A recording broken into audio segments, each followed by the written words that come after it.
자, 여러분들과 함께 고린도전서 5장을 살펴보도록 하겠습니다. 예수님께서는 믿는 자들을 향해서 너희가 세상의 빛이고 소금이다 이런 말씀을 하셨습니다.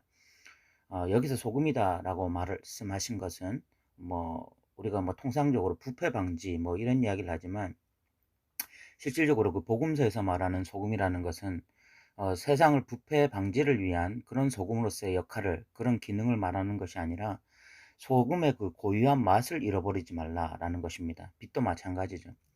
결국 너희가 세상 속에서 빛과 소금의 역할을 감당하라는 것은 그리스도인답게 살아라 이런 말입니다. 그 예수님이 기대하신 것은 믿는 자들이, 또 교회가 세상 속에서 세상에 어떤 동화되어져서 교회가 세상화되어 가는 것이 아니라 세상이 교회에 동화되어져서, 그래서 결국은 세상 사람들이 성도화되어지고 그리고 믿는 자가 되어지고 그리고 그들이 또 교회가 되어지기를 소망하는 마음으로 그런 말씀을 전하신 것이죠. 그래서 교회가 해야 할 중요한 역할 중에 하나가 빛과 소금이 되는 것이죠. 세상 속에서 교회의 어떤 독특한 기능, 그 교회가 가지고 있는 독특한 기능을 훼손하지 아니하고 그것을 끝까지 유지하면서 세상 속에 빛의 역할, 소금의 역할을 감당함으로써 결국은 세상을 조금씩이라도 변화시켜 가는 것, 그것이 바로 어떤 교회의 중요한 기능이라고 말을 할 수가 있습니다. 그런데 교회가 타락을 하면 어떻게 되느냐? 교회가 변질되면 어떤 일이 일어나는가 하면 교회가 세상에 동화되어져 갑니다. 그래서 세상의 문화, 세상의 죄, 또 세상의 어떤 가치관, 이런 것들이 교회 안에 들어와서 오히려 교회 안에 있는 사람들이 어떤 진리에 의해서 영향을 받는 것이 아니라 그런 세상의 문화나 세상의 가치에 동일하게 사로잡혀 있어서, 그래서 교회가 세상화되어지는 그런 일이 일어나는 것이죠. 고린도 교회가 바로 그런 교회였습니다. 고린도 지역은 철학이 성행하면서, 그러면서 이 많은 철학자들이 고린도 교회로 유입되었습니다.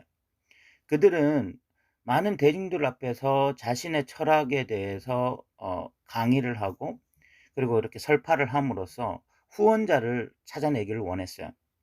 그러면서 이 고린도 지역에 자연스럽게 형성된 문화가 무엇인가 하면 철학자들의 어떤 강의를 듣고 판단하는 그런 일들이 자주 일어났습니다. 그래서 이 철학자가 더 낫다, 이 철학자의 강의가 더 낫다, 그런 판단하는 일이 쉽게 일어났는데, 고린도 교회 안에 있었던 문제가 바로 그것이었거든요. 사역자들을 판단하는 거죠. 그러면서 바울이 더 낫다, 아볼로가 더 낫다, 게바가 더 낫다. 그 이야기가 고린도전서 1장부터 4장까지 이야기인데, 고린도 교회에 이렇게 당파가 나뉘어지고 누가 더 낫다 이렇게 쉽게 판단했던 이유는 고린도 지역의 문화와 아주 밀접한 관련이 있었던 것입니다. 그러니까 세상의 빛과 소금의 역할을 감당하는 것이 교회라기보다는 오히려 세상에 영향을 받고 있었던 것이 교회라고 볼 수 있었던 것입니다. 그리고 오늘 이 5장에서는 이 성적인 문제에 대해서 이야기를 하고 있는데, 이 역시 고린도 지역이 가지고 있는 아주 음란한 문화에 대한 그 문화가 교회 안으로 역으로 들어온 것이었습니다. 고린도 지역은 항구 도시로서 어 그 많은 사람들이 그 고린도 지역에 오게 되어지고, 그러면서 자연스럽게 성적인 문화가 발달하게 되어져요. 왜냐하면 배를 타는 사람들이 외롭고 또 남자들이 어떤 성적인 것을 해결하기 위해서 그런 항구 주변에 굉장히 어떤 이런 성적인 이런 유흥업소들, 이런 것들이 많이 발달하게 되면서 성적인 음란함들이 굉장히 많이 일어나게 되었고, 또 우상 숭배와 이 성적인 것은 같이 가는 것이거든요. 고린도 지역에 상당히 많은 그 우상 숭배, 그 배를 타고 다니는 사람들이 이 자기 신을 그 고린도 지역에 와서도 섬기는 것이거든요. 그러면서 또 숭배하고 우상 숭배가 활발하게 일어나고, 그러면서 또 성적인 문화가 발달하는, 그래서 고린도 지역을 을 향해서 사람들이 무엇이라고 이야기했는가 하면 고린도 사람과 같다 이렇게 이야기하면 음란한 사람이다라는 말과 동의었습니다. 그만큼 고린도 지역이 성적으로 문란한 그런 상태에 있었는데 오늘 이 고린도전서 5 장의 문제는 바로 이 음행에 있거든요. 성적인 문제. 이 말은 또 이 고린도 교회라고 하는 교회가 결국은 어떤 이 세상의 성적인 문화의 영향을 받아서 교회 안에서 이런 성적인 문화가 들어와서 그래서 성도들이라고 하는 사람들도 이런 성적인 것에 지배당하고 있는 그런 모습을 보여주고 있어요. 그래서 1 절에 보면 "너희 중에 심지어 음행이 있다 함을 들으니 그런 음행은 이방인 중에서도 없는 것이라." 세상 밖에서도 없는 음행 이런 것이 지금 교회 안에 들어와 있었던 거죠. 그것이 무엇인가 하면 "누가 그 아버지의 아내를 취하였다 하는도다." 아버지의 아내라고 하는 사람은 뭐 아버지에 있어서는 본부인이 아니라 첩이겠죠. 그런데 아마 젊은 여자였던 것 같습니다. 그런 아버지의 아내가 있었는데 아마 아버지가 뭐 예상을 해 보건대 아버지가 이제 돌아가심으로써 이 여자가 이제 미망인이 되었고 그런 상태에서 이 아들이 이 아내를 취했던 것으로 보입니다.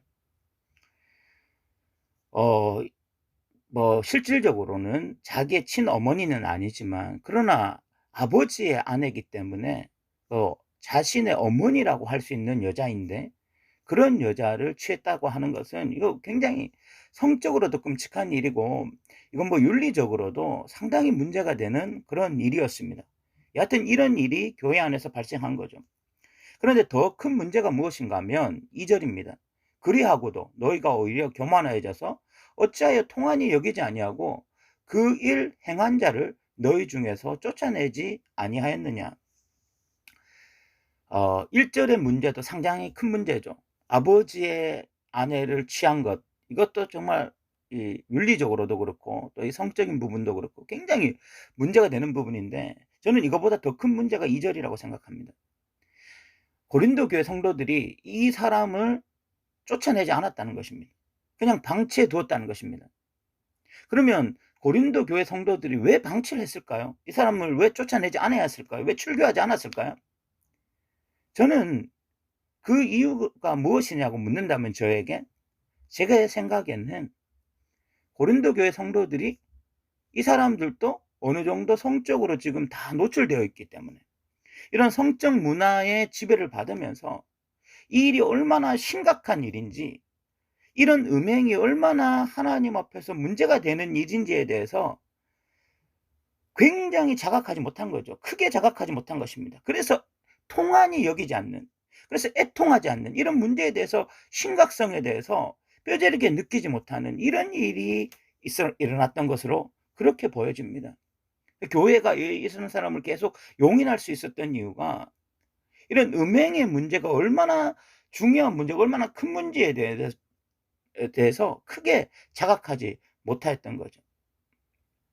그래서 사도 바울은 이 문제에 대해서 강력하게 비판하면서 그런 사람은 출교해야 된다고 5 절에 이야기합니다. 그래서 "이런 자를 사탄에게 내어 주었으니 이는 육신은 멸하고 영은 주 예수의 날에 구원을 받게 하렵니다." 이 구절이 해석하기가 그렇게 쉽지는 않은데 "육신은 멸하라." 이 말은 아마 "출교하라." 교회 안에서 이런 사람들 출교하라. 그렇게 했을 때에 "영은 주 예수의 날에 구원을 받게 하려 함이라." 이 말은 혹시라도 출교를 당함으로써 이 사람이 다시 자각하고 회개해서 돌이키게 된다면 그래도 이 사람이 출교를 당함으로써 구원받지 않겠냐 이런 이야기로 보여집니다. 어쨌든 사도 바울은 이런 사람은 교회에 두면 안 된다. 왜 교회에 두면 안 되느냐? 이 누룩을 6 절부터 이제 그 비유를 드는데 적은 누룩이 온 동이에 이렇게 퍼지듯이 이런 죄를 교회에서 용인하고 받아주게 해주면 교회 전체가 이런 음행에 어떤 노출되어지고 그래서 다 영향을 받게 되는 것이다. 이런 이야기를 하면서 8 절에 "이러므로 우리가 명제를 지켜야 돼. 묵은 누룩으로 하지 말고 약하고 악에 찬 누룩으로도 말고 누룩이 없이 오직 순전함과 진실함의 떡으로 하자." 명제를 지킨다라고 했을 때에 뭐 누룩이 들어가고 그런 누룩으로서 명제를 지키는 이런 것이 이 이미지가 각인되어 있다면 이제는 이런 종교적인 영역에 중요한 것이 아니라 중요한 것은 이제는 우리의 삶이다. 우리가 뭐 어떤 뭐 유월절을 지킨다고 하든지 아니면 뭐 맥추절을 지킨다고 하든지 아니면 뭐 수장절을 지킨다고 했을 때에 그런 어떤 레위기에서 말하는 어떤 그 율법의 조항들을 지키는 것이 더 중요한 것이 아니라 이제는 우리의 삶이 중요하다. 그래서 순전함이라고 하는 삶, 진실함이라고 하는 삶, 그런 삶으로서 우리가 이제는 어 살아내는 것이 진짜 우리 신앙인들이 가져야 될 신앙적 태도다. 이런 이야기를 하고 있는 것입니다. 결국 1 절부터 8 절까지 지금 고린도 교회는 성적인 문제가 발생했는데 이것은 윤리적으로 정말 심각한, 그리고 어떤 성적으로도 굉장히 문제가 되는 아버지의 아내를 취한 문제였는데, 이것보다 더 큰 문제는 교회가 이런 문제들에 대해서 냉철하게 판단하고 애통하지 않고 그 사람을 그냥 방치함으로써 교회 전체가 성적인 문제에 노출되어지고 어떤 이것이 작은 누룩이 온덩이에 퍼지는 것처럼 교회 안에 이제 완전히 성적인 문제가 지배할 수 있는 이런 상황 가운데서 사도 바울은 그 사람을 빨리 내쫓아서 교회 안에 이런 문제가 경각심을 가지고 이런 문제가 더 이상 발생하지 않도록 해야 된다라고 이야기를 하고 있습니다. 오늘날 한국 교회는 이 부분에 대해서 어떨까요? 오늘날 교회 안에서도 어떤 성도들이 죄를 범하는 부분에 있어서 성도들끼리 너무 쉽게 용인하는 부분이 있다라는 생각을 저는 많이 하게 되어집니다. 성도들끼리 어떤 문제가 발생했을 때 그것이 인간적으로 이해가 되니까, 인간적으로 용납이 되니까 너무 쉽게 받아들이고 그냥 사랑이라는 이름으로 뭐 포용력이라는 이름으로 너무 쉽게 그런 것들을 받아들이는 이런 일들이 일어나는데, 그런데 그렇게 함으로써 교회가 예수님이 말씀하셨던 세상의 빛과 소금의 역할을 감당하는 것이 아니라 오히려 교회 안으로 세상의 문화가 들어오고 세상의 가치가 들어오고 세상의 죄가 들어와서 교회가 교회다워지지 못하는 일들이 일어나고 있다라는 생각이 되어집니다. 여러분, 우리가 사랑하고 용납하는 것이 분명히 성도여야 하지만 그것은 성도일 뿐입니다. 죄라는 것을 쉽게 용인하고 받아들여서는 안 되는 것입니다. 그 문제에 있어서는 철저하게 우리가 그런 문제들을 다루고 또 그런 문제들에 대해서는 어떤 진리가 적용되게 해야 되는 것이지, 죄조차도 우리가 쉽게 이해하고 용납한다면 그것은 적은 누룩이 온덩이에 퍼지는 것처럼 교회 안에 어떤 죄로 가득하게 하는 그런 어떤 시발점이 될 수 있다는 것에 대해서 우리가 좀 생각을 했으면 좋겠습니다. 그러면서 9 절부터 13 절까지 사도 바울이 이야기하는 것은 그 음행하는 자들을 사귀지 말라라고 말했을 때, 그럼 세상에 있는 음행하는 자들도 사귀지 말아야 되냐? 성도들이 이렇게 반문한다면 그거 아니다.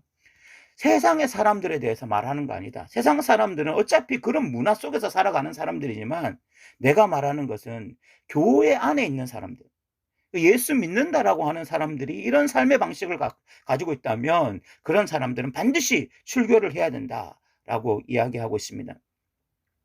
오늘 우리가 고린도전서 5 장을 살펴보았는데 너무나 안타깝게도 고린도 교회는 어떤 고린도 지역에 있어서 진리를 사수하고 그래서 빛과 소금의 역할을 감당하는 것이 아니라 오히려 세상 문화에 지배받는, 오히려 세상 문화가 교회 안에 들어와서 교회를 지배하고 있던 그런 교회가 바로 고린도 교회였습니다. 그래서 사람을 쉽게 판단하고 또 성적인 문제도 일어나는 그런 교회였습니다. 그런데 더 큰 문제는 교회가 이런 문제들에 대해서 너무 관용을 베풀었다는 것입니다. 정말 관용을 베풀어야 되고 정말 용납해야 될 부분들에 대해서는 용납하지 않으면서 이런 죄의 문제는 너무 쉽게 용납을 하고 받아들여졌다는 것입니다. 그런데 우리가 분명히 기억해야 될 것은, 사람은 우리가 사람을 위해서는 끊임없이 기도하고 그 사람을 축복하고 그 사람을 기다려줘야 되겠지만, 그러나 교회 안에 일어나고 있는 죄의 문제는 분명히 우리가 그것을 짚고 넘어가야 되고 그런 문제를 해결하기 위해서 몸부림쳐야 됩니다. 그것은 우리가 용인하고 받아들이는 것이 아닙니다. 왜냐하면 작은 누룩이 온 땅에 퍼질 수 있기 때문에, 교회 안에 작은 죄가 교회 전체를 사로잡아서 결국은 교회가 교회답지 못한 길로 갈 수 있기 때문에, 그렇기 때문에 우리는 이런 부분에 대해서 냉정할 필요가 있고 애통할 필요가 있고 이런 문제들을 해결하기 위해서 몸부림칠 필요가 있는 것입니다. 오늘날 우리 자신도 좀 돌아볼 수 있는 시간이 되었으면 좋겠습니다.